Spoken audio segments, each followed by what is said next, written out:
ಮನೋವಿಹಾರಿಣಿ.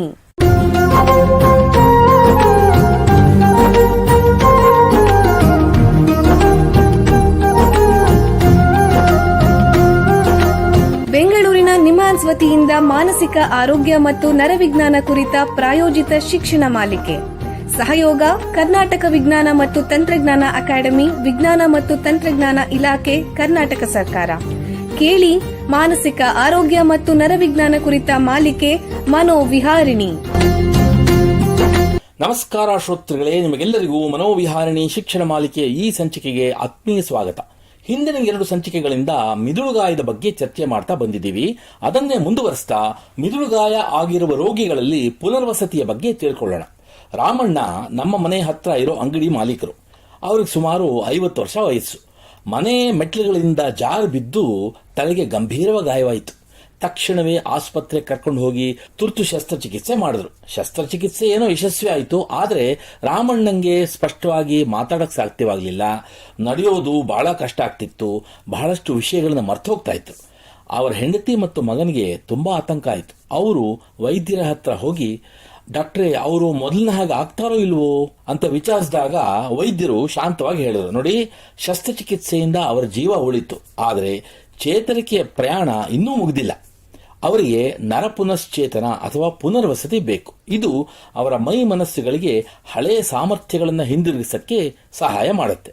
ಅವರ ಕುಟುಂಬದವರಿಗೆ ಬಹಳ ಸಂಶಯ ಇತ್ತು, ಇದರಿಂದ ನಿಜವಾಗ್ಲೂ ಉಪಯೋಗವಾಗತ್ತಾ, ಅದು ಅವರಿಗೆ ತುಂಬಾ ಕಷ್ಟವಾಗತ್ತಾ, ತುಂಬಾ ಖರ್ಚಾಗತ್ತಾ? ವೈದ್ಯರು ಅವರ ಆತಂಕಗಳನ್ನು ಅರ್ಥ ಮಾಡ್ಕೊಂಡು ಹೇಳಿದ್ರು, ನೋಡಿ, ಪುನರ್ವಸತಿ ಅಂದ್ರೆ ಬರೀ ಚಿಕಿತ್ಸೆ ಮಾತ್ರ ಅಲ್ಲ, ರೋಗಿಗೆ ಒಂದು ರೀತಿ ಆಶಾಕಿರಣ. ಅವರು ಮೊದಲಿನ ಹಾಗೆ ಜೀವನ ಮಾಡೋ ಮಾರ್ಗ. ನಿಧಾನವಾಗಿ ಅವರು ಸುಧಾರಿಸಬಹುದು. ಈ ಚಿಕಿತ್ಸೆ ಇಲ್ಲದೆ ಅವರು ನಿಮ್ಮ ಮೇಲೆ ಶಾಶ್ವತವಾಗಿ ಅವಲಂಬಿತರಾಗೋ ಸಾಧ್ಯತೆ ಇರುತ್ತೆ. ತುಂಬಾ ಆಲೋಚನೆ ಮಾಡಿದ ನಂತರ ಕುಟುಂಬ ಒಪ್ಪಿಗೆ ನೀಡಿತು. 3 ತಿಂಗಳುಗಳ ಪುನರ್ವಸತಿ ನಂತರ ರಾಮಣ್ಣ ಆತ್ಮವಿಶ್ವಾಸದಿಂದ ಮನೆಗೆ ಹಿಂದಿರುಗಿದ್ರು. ಈ ನರಪುನರ್ವಸತಿ ಅಂದ್ರೇನು, ಅದರ ಬಗ್ಗೆ ಇಂದಿನ ಸಂಚಿಕೆಯಲ್ಲಿ ತಿಳ್ಕೊಳ್ಳೋಣ.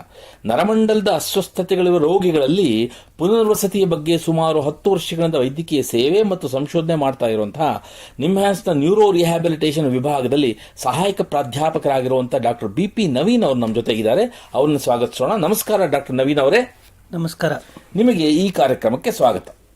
ಡಾಕ್ಟರ್ ನವೀನ್ ಅವರೇ, ನಿಮಗೆ ಮೊದಲನೇ ಪ್ರಶ್ನೆ ಏನು ಅಂತಂದ್ರೆ, ಈ ಪುನರ್ವಸತಿ ಅಥವಾ ರಿಹ್ಯಾಬಿಲಿಟೇಷನ್ ಅಂತ ನಾವು ಕೇಳಿದೀವಿ.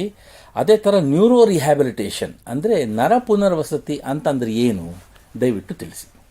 ಈಗ ಪುನರ್ವಸತಿ ಅಂತಂದ್ರೆ ನಮ್ಮ ಮೆದುಳು ಅಥವಾ ನಮ್ಮ ಬೆನ್ನುಹುರಿ ಅಂತ ಏನಂತೀವಿ, ಸ್ಪೈನಲ್ ಕಾರ್ಡ್ ಅಥವಾ ನರಗಳಿಗೆ ಒಂದು ಪೆಟ್ಟು ಅಥವಾ ಗಾಯ ಅಥವಾ ರೋಗ ಆದ ಮೇಲೆ ಆಗುತ್ತಂತ ಒಂದು ಅಂಗವೈಕಲ್ಯ ಅಥವಾ ತೊಂದರೆ ಏನಿರ್ತದೆ, ಅದನ್ನ ಹೇಗೆ ನಾವು ಸರಿಪಡಿಸಬಹುದು, ಹೇಗೆ ಅದರ ಪ್ರಭಾವವನ್ನು ಕಡಿಮೆ ಮಾಡಬಹುದು ಅನ್ನುವುದು ನಮ್ಮ ಗುರಿಯಾಗಿರುತ್ತೆ. ಪುನರಾವಸತಿಯಲ್ಲಿ ನಾವು ಒಬ್ಬ ವ್ಯಕ್ತಿ ತಮ್ಮ ಜೀವನ ಶೈಲಿಗೆ ಹಿಂತಿರುಗಲು ಏನ್ ಮಾಡಬಹುದು, ಮೊದಲು ಹೇಗಿದ್ರು ಆ ಸ್ಥಿತಿಗೆ ವಾಪಸ್ ಬರೋ ತರ ಮಾಡೋದು ಒಂದು ಪ್ರಯತ್ನ.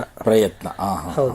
ಸೊ ಅವರು ತಮ್ಮ ದಿನನಿತ್ಯದ ಚಟುವಟಿಕೆಗಳು ತಾವೇ ಮಾಡಿಕೊಳ್ಳುವುದು, ತಾವೇ ನಡೆದಾಡುವುದು, ತಾವೇ ತಮ್ಮ ಕಾರ್ಯಗಳು ಮಾಡಿಕೊಳ್ಳುವುದು, ಹಿಂತಿರುಗಿ ತಮ್ಮ ಕೆಲಸಕ್ಕೆ ಹೋಗುವುದು ಹೇಗೆ ಅನ್ನೋದು ನಮ್ಮ ಮುಖ್ಯ ಒಂದು ಫೋಕಸ್ ಆಗಿರುತ್ತೆ.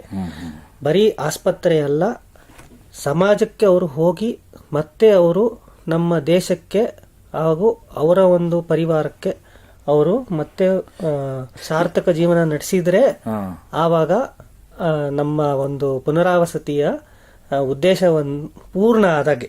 ಈ ಮಿದುಳುಗಾಯ ಆದ ಜನರಿಗೆ ಈ ಪುನರ್ವಸತಿ ಅನ್ನೋದು ಯಾತಕ್ಕೆ ಬೇಕಾಗುತ್ತೆ? ಒಂದೇನಂದ್ರೆ, ಈ ಮೆದುಳು ಗಾಯ ಅನ್ನೋದು ಹೆಚ್ಚಾಗಿ ಯುವಕರಲ್ಲಾಗುತ್ತೆ. ಯುವಕರು ಯುವತಿಯರು ಅಂದ್ರೆ ಕಡಿಮೆ ವಯಸ್ಸಿನಲ್ಲಿ ಆಗುತ್ತೆ. ಅವರು ತಮ್ಮ ಕುಟುಂಬಕ್ಕೆ ಬೆನ್ನೆಲುಬಾಗಿರ್ತಾರೆ. ಅವರಿಗೆ ಈ ತರ ತೊಂದರೆ ಆದಾಗ ಅದರ ಪರಿಣಾಮ ಬರೀ ಅವ್ರ ಮೇಲಲ್ಲ, ಅವರ ಕುಟುಂಬದ ಮತ್ತೆ ಸಮಾಜ ಎರಡರ ಮೇಲೂ ಹೆಚ್ಚಾಗಿರುತ್ತೆ. ಈ ಯುವಕರಾಗ್ಲಿ ಯುವತಿಯರೇ ಆಗ್ಲಿ ಯಾರಿಗೆ ಈ ಮೆದುಳಿಗೆ ಗಾಯ ಆಗಿದೆ, ಅವರು ತಮ್ಮ ಪೂರ್ಣ ಜೀವನಕ್ಕೆ ಹೋಗಲು ಒಂದು ಪ್ರಯತ್ನ ಮಾಡಕ್ಕೆ ಒಂದು ಪುನರಾವಸತಿಯನ್ನು ಕೊಡಲು. ಪುನರಾವಸತಿ ಅನ್ನೋದು ಬರೀ ಒಂದು ಆಯಾಮಕ್ಕೆ ಮಾತ್ರ ನಿಗದಿಯಾಗಿಲ್ಲ. ವ್ಯಕ್ತಿಯಿಂದ ವ್ಯಕ್ತಿಗೆ ಅವ್ರಿಗೆ ಯಾವ ಗಾಯ ಆಗಿರುತ್ತೆ, ಅವ್ರಿಗಾದಂತ ತೊಂದರೆ ಬೇರೆ ಬೇರೆ ಇರ್ಬೋದು. ದೈಹಿಕ ಅಂತಂದ್ರೆ ಈಗ ಕೈಯಲ್ಲಿ ಕಾಲಲ್ಲಿ ಹೆಚ್ಚು ಸಮಸ್ಯೆ ಒಬ್ಬರಿಗಿರ್ಬೋದು, ಮತ್ತೊಬ್ಬರಿಗೆ ನೆನಪಿನ ಶಕ್ತಿ, ನೋಡ್ಲಿಕ್ಕೆ ತೊಂದರೆ ಅಥವಾ ಮಾತಾಡ್ಲಿಕ್ಕೆ ತೊಂದರೆ ಹೆಚ್ಚಿರ್ಬೋದು. ಒಬ್ಬರಿಗೆ ಎಲ್ಲಾ ಸಮಸ್ಯೆನೂ ಇರ್ಬೋದು, ಬೇರೆ ಬೇರೆ ಪ್ರಮಾಣದಲ್ಲಿ. ಸೊ ಅವರು ಆಸ್ಪತ್ರೆಗೆ ಬಂದಾಗ ಅವರಿಗೆ ಈ ಸಮಸ್ಯೆಗಳು ಯಾವ್ಯಾವ ಪ್ರಮಾಣದಲ್ಲಿ ಇದೆ ಅನ್ನೋದನ್ನು ಒಂದು ಪರೀಕ್ಷೆ ಮಾಡಿ, ಆ ಪರೀಕ್ಷೆ ನಂತರ ಅವ್ರಿಗೇನ್ ಬೇಕು ಅನ್ನೋದನ್ನು ನೋಡಿಕೊಂಡು ಅದಕ್ಕೆ ಅನುಗುಣವಾಗಿ ನಾವು ಏನ್ ಮಾಡಬೇಕು ಅನ್ನೋದು ತೀರ್ಮಾನ ತಗೊಳ್ಳೋದು. ಅಂದ್ರೆ ಮೆದುಳುಗಾಯ ಆಗಿ ಒಬ್ರಿಗೆ ಚಿಕಿತ್ಸೆ ಮಾಡ್ತಾ ಇದ್ದಾರೆ ಅಂತ ಇಟ್ಕೊಳ್ಳಿ, ಆ ಚಿಕಿತ್ಸೆ ಆದ ಎಷ್ಟು ಬೇಗ ನೀವು ಪುನರ್ವಸತಿಯನ್ನು ಶುರು ಮಾಡಬೇಕು? ಇಷ್ಟು ದಿನ ಆದ್ಮೇಲೆ ಅಂತ ನಿಗದಿಯಾಗಿಲ್ಲ. ಆದರೆ ಆ ಪೇಷಂಟ್ಸ್ ತಮ್ಮ ಒಂದು ICU ಸ್ಟೇಜ್ ಅಂತ ಏನಂತೀವಿ ನಾವು, ತೀವ್ರ ಕ್ರಿಟಿಕಲ್ ಸ್ಟೇಜ್ ಇಂದ ಹೊರಗೆ ಬಂದ ಮೇಲೆ ನಾವು ಅಸೆಸ್ ಮಾಡಿ ಪುನರಾವಸತಿಯನ್ನು ಅವರು ತಮ್ಮಲ್ಲಿಗೆ ಬಂದ್ರೆ ಆವಾಗ ಪುನರ್ವಸತಿ ನೀವು ಮಾಡ್ತೀರಾ. ಅಂದ್ರೆ ಒಬ್ಬ ವ್ಯಕ್ತಿಗೆ ಪುನರ್ವಸತಿ ಮಾಡಬೇಕು ಅಂದ್ರೆ ಎಷ್ಟು ಸಮಯ ಆಗ್ಬೋದು? ರೋಗದ ಅಥವಾ ಗಾಯದ ಪ್ರಮಾಣ ಎಷ್ಟಿರುತ್ತೆ ಅನ್ನೋದ್ರ ಮೇಲೆ ಪುನರಾವಸತಿ ಎಷ್ಟು ದಿವಸ ಬೇಕಾಗುತ್ತೆ ಅನ್ನೋದು ಇರುತ್ತೆ. ಇದರಲ್ಲಿ ಹೊರರೋಗ ವಿಭಾಗದಲ್ಲೂ ಆಗ್ಬೋದು, ಒಳರೋಗ ವಿಭಾಗದಲ್ಲೂ ಆಗ್ಬೋದು. ಒಳರೋಗ ವಿಭಾಗದಲ್ಲಿ ಹೆಚ್ಚಿನ ಒಂದು ಪ್ರಮಾಣದಲ್ಲಿ ಅವ್ರಿಗೆ ಗಾಯ ಆದಾಗ ಒಳರೋಗ ವಿಭಾಗದಲ್ಲಿ ಅವರಿಗೆ ಸೇವೆಗಳು ಬೇಕಾಗುತ್ತೆ. ಇಲ್ಲ ಅಂತಂದ್ರೆ ಹೊರರೋಗ ವಿಭಾಗದಲ್ಲೂ ಮ್ಯಾನೇಜ್ ಮಾಡ್ಬೋದು. ಹೆಚ್ಚಾಗಿ ನಾವು ರೋಗಿಗಳಿಗೆ ಎರಡು ಅಂದ್ರೆ ಶುರುವಿನಲ್ಲಿ ಒಳರೋಗ ವಿಭಾಗದಲ್ಲಿ ನಾವು ಏನ್ ಬೇಕೋ ಮಾಡಿ ಆಮೇಲೆ ಹೊರರೋಗ ವಿಭಾಗದಲ್ಲಿ ಅವ್ರಿಗೆ ಬೇಕಾದಂತ ಸೌಲಭ್ಯಗಳನ್ನ ನೀಡ್ತೀವಿ. ಬಹಳ ಉಪಯುಕ್ತ ಮಾಹಿತಿ ನೀಡಿದ್ದೀರಾ. ಈಗ ಒಂದು ಸಣ್ಣ ವಿರಾಮ ತಗೊಳ್ಳೋಣ, ನಂತರ ಮಿದುಳುಗಾಯದಲ್ಲಿ ಪುನರ್ವಸತಿಯ ಮಹತ್ವದ ಬಗ್ಗೆ ಚರ್ಚೆಯನ್ನು ಮುಂದುವರಿಸೋಣ. ಬೆಂಗಳೂರಿನ ನಿಮ್ಹಾನ್ಸ್ ಮಾನಸಿಕ ಆರೋಗ್ಯ ಮತ್ತು ನರವಿಜ್ಞಾನ ಕ್ಷೇತ್ರದಲ್ಲಿ ಹೆಸರುವಾಸಿ. ಶ್ರೇಷ್ಠ ಗುಣಮಟ್ಟದ ಔಷಧೋಪಚಾರ, ಸಂಶೋಧನೆ ಮತ್ತು ತರಬೇತಿ ಇವೇ ನಿಮ್ಹಾನ್ಸ್ನ ಪ್ರಮುಖ ಧ್ಯೇಯಗಳು. ದೇಶದ ವಿವಿಧ ಭಾಗಗಳಿಂದ ಬರುವ ಲಕ್ಷಾಂತರ ಜನರಿಗೆ ಚಿಕಿತ್ಸೆ ನೀಡುವ ನಿಮ್ಹಾನ್ಸ್ಗೆ ರಾಷ್ಟ್ರೀಯ ಪ್ರಾಮುಖ್ಯತಾ ಸಂಸ್ಥೆ ಎಂಬ ಗೌರವ. ಚಿಕಿತ್ಸೆ ಮತ್ತು ವೈದ್ಯಕೀಯ ಸೇವೆಗಳ ಜೊತೆಯಲ್ಲಿ ನರರೋಗ ಮತ್ತು ಮನೋವೈದ್ಯಕೀಯ ಪುನರ್ವಸತಿ ಸೇವೆಗಳು, ಸಮುದಾಯ ಮಟ್ಟದ ಆರೋಗ್ಯ ಕಾರ್ಯಕ್ರಮಗಳನ್ನು ನಡೆಸುವುದು ಹಾಗೂ ಜನಜಾಗೃತಿ ಮೂಡಿಸುವ ಕೆಲಸಗಳಲ್ಲಿ ಸಕ್ರಿಯವಾಗಿದೆ ನಿಮ್ಹಾನ್ಸ್.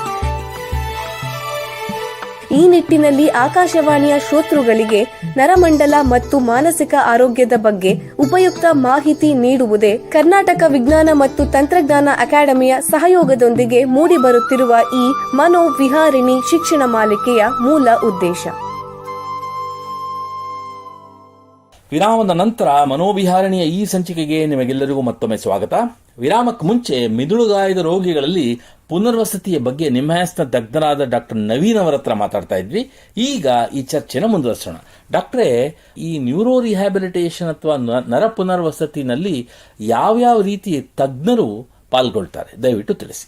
ರಿಹ್ಯಾಬಿಲಿಟೇಷನ್ ಫಿಸಿಷಿಯನ್ಸ್, ಮತ್ತೆ ನರರೋಗ ತಜ್ಞರು, ನ್ಯೂರಾಲಜಿಸ್ಟು, ಶಸ್ತ್ರಚಿಕಿತ್ಸಕರು, ನ್ಯೂರೋ ಸರ್ಜನ್ಸು, ಮತ್ತೆ ಥೆರಪಿಸ್ಟ್. ಅಂದ್ರೆ ಮೆದುಳಿಗೆ ಪೆಟ್ಟಾದ ಮೇಲೆ ಹಲವಾರು ತೊಂದರೆ ಆಗ್ತದೆ.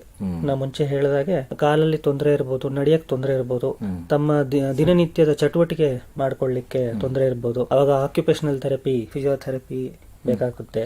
ಮಾತಾಡ್ಲಿಕ್ಕೆ ತೊಂದರೆ ಇದ್ದಾಗ ಸ್ಪೀಚ್ ಥೆರಪಿ ಬೇಕಾಗುತ್ತೆ. ನೆನಪಿನ ಶಕ್ತಿ ಮತ್ತೆ ತಮ್ಮ ಮನಸ್ಸು ಹೇಗೆ ಈಗ ಕೆಲಸ ಮಾಡ್ತಿದೆ ಅನ್ನೋದು ನೋಡ್ಲಿಕ್ಕೆ ಸೈಕಾಲಜಿ ಅಥವಾ ಸೈಕ್ಯಾಟ್ರಿ, ಮನೋತಜ್ಞರು ಅವಶ್ಯಕತೆ ಇರುತ್ತೆ.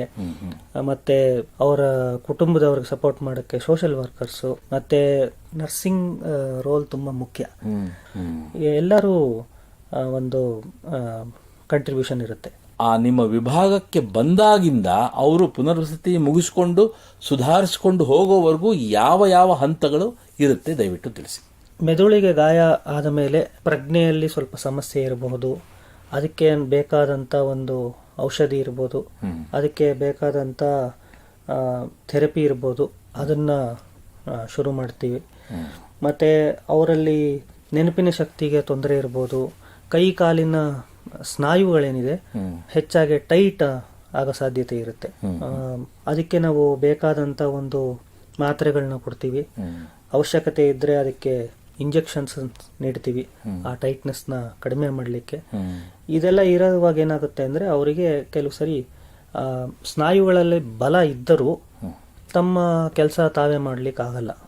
ಅದನ್ನು ನಾವು ಈ ಇಂಜೆಕ್ಷನ್ ಆಗಲಿ ಈ ಮಾತ್ರೆಗಳಾಗಲಿ ಅದನ್ನು ಕೊಟ್ಟು ಟೈಟ್ನೆಸ್ನ ಕಡಿಮೆ ಮಾಡಿ ಅದರಿಂದ ಅವರು ತಮ್ಮ ಕೆಲಸ ತಾವು ಮಾಡೋಕ್ಕೆ ಸಹಾಯ ಆಗೋದಕ್ಕೆ ಹೆಲ್ಪ್ ಆಗುತ್ತೆ. ಕೆಲವು ರೋಗಿಗಳಲ್ಲಿ ಹೆಚ್ಚಾಗಿ ಹೃದಯದ ಬಡಿತ ಏನಿದೆ ಏರ್ಪೇರ್ ಆಗೋದು, ಬ್ಲಡ್ ಪ್ರೆಷರ್ ಏನಿದೆ ಏರ್ಪೇರ್ ಆಗೋದು ಆಗ್ಬೋದು.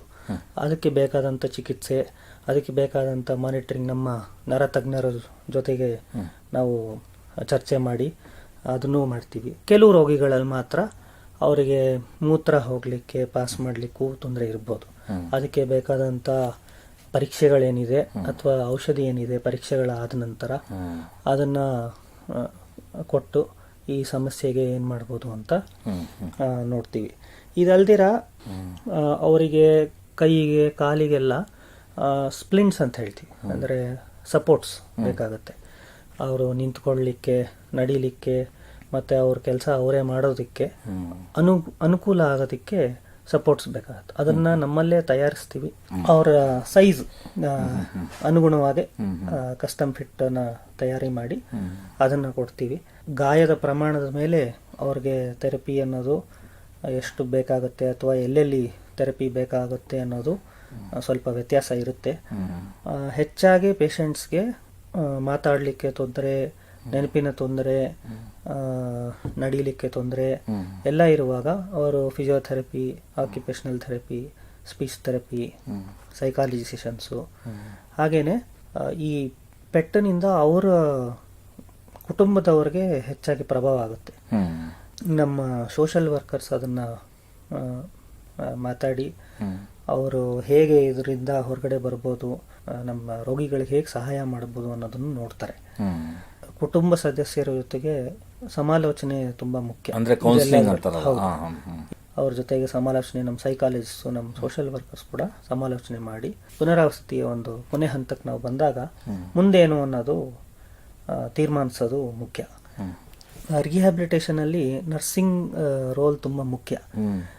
ಪೇಷಂಟ್ ರೋಗಿಗಳಿಗೆ ಗಾಯ ಆಗಿರ್ಬೋದು, ಅದು ಬೆಡ್ ಸೋರ್ಸ್ ಅಂತ ಏನಂತೀವಿ ಕೆಲವ್ರಿಗೆ ಇರ್ಬೋದು, ಅಥವಾ ಅವರ ಆಕ್ಸಿಡೆಂಟ್ ಆದಾಗ ಅಥವಾ ಬಿದ್ದಾಗ ಗಾಯ ಆಗಿರಬಹುದು. ಸ್ನಾಯುವಲ್ಲಿ ಟೈಟ್ನೆಸ್ ಇಂದ ಕಂಟ್ರಾಕ್ಚರ್ಸ್ ಅಂತೀವಿ. ಈ ಕಂಟ್ರಾಕ್ಚರ್ಸ್ ಅದು ಕಾಂಪ್ಲಿಕೇಶನ್ಸ್, ಅಂದ್ರೆ ಅದನ್ನು ತಡೆಗಟ್ಟಬಹುದು ನಾವು. ಈ ತಡೆಗಟ್ಟುವುದರಲ್ಲಿ ನಮ್ಮ ನರ್ಸಿಂಗ್ ರೋಲು ತುಂಬಾ ಇಂಪಾರ್ಟೆಂಟ್. ಮತ್ತೆ ಅವರು ರೋಗಿಗಳ ಜೊತೆನೇ ಇರೋದರಿಂದ ಅವರು ಅವರ ಕುಟುಂಬದವ್ರ ಜೊತೆಗೆ ಅವರು ಮಾತಾಡೋದು, ಮತ್ತೆ ಅವರು ರೋಗಿಗಳಲ್ಲಿ ಮುಂಚೆಗೂ ಇವಾಗೂ ಏನು ಪರಿವರ್ತನೆ ಆಗಿದೆ ಅನ್ನೋದೆಲ್ಲ ತಿಳ್ಕೊಳ್ಳೋದರಲ್ಲಿ ಅವ್ರದ್ದು ಒಂದು ಮುಖ್ಯವಾದ ಒಂದು ಪಾತ್ರ ಇರುತ್ತೆ.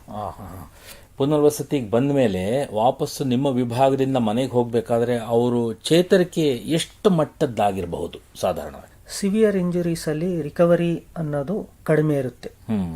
ಮೈಲ್ಡಿಗೆ ಕಂಪೇರ್ ಮಾಡಿದಾಗ ಸಿವಿಯರ್ ಆಗಿ ಪೆಟ್ಟಾದವರಿಗೆ ರಿಕವರಿ, ಚೇತರಿಕೆ ಕಡಿಮೆ ಇರುತ್ತೆ. ಅಂಗವೈಕಲ್ಯ ಅನ್ನೋದು ಜೀವನದಲ್ಲಿ ಉಳಿಯುವ ಚಾನ್ಸಸ್, ಸಾಧ್ಯತೆಗಳು ಹೆಚ್ಚು.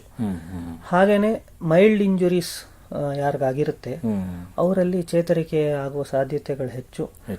ಅಂಗವೈಕಲ್ಯದ ಪ್ರಮಾಣತೆ ಏನಿರುತ್ತೆ ಅದು ಸ್ವಲ್ಪ ಸಿಗ್ನಿಫಿಕೆಂಟ್ ಆಗಿ ಕಡಿಮೆ ಇರುತ್ತೆ. ಬಹಳ ಉಪಯುಕ್ತ ಮಾಹಿತಿ ನೀಡಿದ್ದೀರಾ. ನೋಡಿ, ನಿಮ್ಮ ಹತ್ರ ಮಾತಾಡ್ತಾ ಕಾಲ ಕಳೆದಿದ್ದೇ ಗೊತ್ತಾಗ್ಲಿಲ್ಲ. ಇಲ್ಲಿಗೆ ಈ ಸಂಚಿಕೆ ಮುಗಿಸುವಂತ ಸಮಯ ಆಗ್ತಾ ಇದೆ. ಡಾಕ್ಟರ್ ನವೀನ್ ಅವರೇ, ಎಲ್ಲ ಕೇಳುಗರಿಗೆ ಮಿದುಳು ಗಾಯದ ರೋಗಿಗಳಲ್ಲಿ ಪುನರ್ವಸತಿಯ ಬಗ್ಗೆ ಉಪಯುಕ್ತ ಮಾಹಿತಿ ನೀಡಿದ್ದೀರಾ. ನಿಮಗೆ ಎಲ್ಲರ ಪರವಾಗಿ ಧನ್ಯವಾದಗಳು. ಶ್ರೋತೃಗಳೇ, ಮಾನಸಿಕ ಆರೋಗ್ಯ ಮತ್ತು ನರವಿಜ್ಞಾನದ ಬಗ್ಗೆ, ಅದರಲ್ಲೂ ಮಿದುಳು ಗಾಯದ ಬಗ್ಗೆ ಇನ್ನೂ ಹೆಚ್ಚಿನ ಮಾಹಿತಿಯೊಂದಿಗೆ ಮನೋವಿಹಾರಣೆಯ ಮುಂದಿನ ಸಂಚಿಕೆಯಲ್ಲಿ ಭೇಟಿಯಾಗೋಣ. ನಮಸ್ಕಾರ.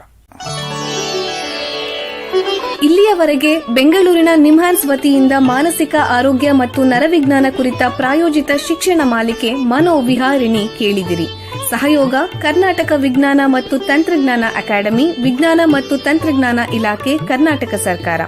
ನೆರವು ಮಾನಸಿಕ ಆರೋಗ್ಯ ಶಿಕ್ಷಣ ವಿಭಾಗ ನಿಮ್ಹಾನ್ಸ್ ಹಾಗೂ ನಿವೇದಿತಾ ಬಿಎಸ್ ನಿಮ್ಹಾನ್ಸ್. ಸಂಗೀತ ಸಂಯೋಜನೆ ಕೆ ಕಲ್ಯಾಣ್. ಪರಿಕಲ್ಪನೆ, ನಿರೂಪಣೆ ಮತ್ತು ನಿರ್ಮಾಣ ಡಾಕ್ಟರ್ ಎಂಎಂ ಶ್ರೀನಿವಾಸ್ ಭರತ್ ನಿಮ್ಹಾನ್ಸ್. ನಿಮ್ಮ ಸಂದೇಶಗಳನ್ನು ಕಳಿಸಬೇಕಾದ ದೂರವಾಣಿ ಸಂಖ್ಯೆ 7891105524 7899105524. ವಾಟ್ಸ್ಆಪ್ ಸಂದೇಶಗಳು ಮಾತ್ರ. ಈ ಕಾರ್ಯಕ್ರಮದ ಮುಂದಿನ ಸಂಚಿಕೆ ಮುಂದಿನ ವಾರ ಇದೇ ಸಮಯಕ್ಕೆ ಮನೋವಿಹಾರಿಣಿ ಮಾಲಿಕೆಯಲ್ಲಿ.